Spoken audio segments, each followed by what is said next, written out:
अपना देश मुझे क्या देता है?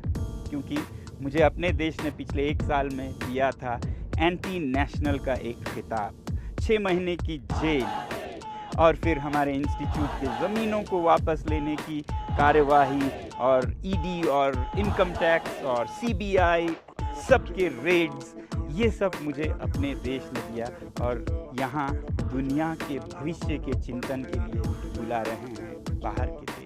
वहाँ एक इनिशिएटिव है स्विस गवर्नमेंट सपोर्टेड जिसे जेस्डा कहते हैं, जिनेवा साइंस एंड डिप्लोमेसी एंटीसिपेटर्स, जो कि दुनिया भर के टॉप साइंटिस्ट को लाकर पृथ्वी के भविष्य के बारे में चिंतन मनन करते हैं और हम कोई 20 साइंटिस्ट इस बार जमे हुए पृथ्वी, जिसे क्रायोस्फीयर भी कहते हैं, उसके बारे में चिंतन करेंगे। चलिए मैं आपको एक ताज्जुब की बात भी सुना दूँ।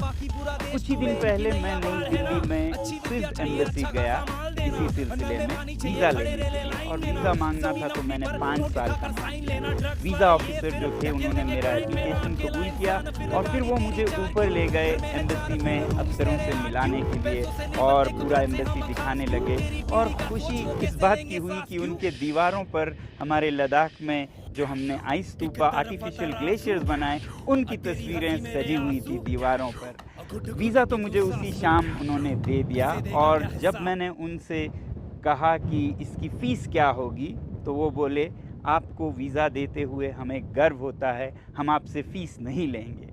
मैं हैरान और चला आया, मगर दिल ही दिल में खुश भी हुआ और दुखी भी। और मैं चाहता हूँ कि आप लोगों से पूछें कि क्या हमारे देश में कुछ बदलने की ज़रूरत नहीं है?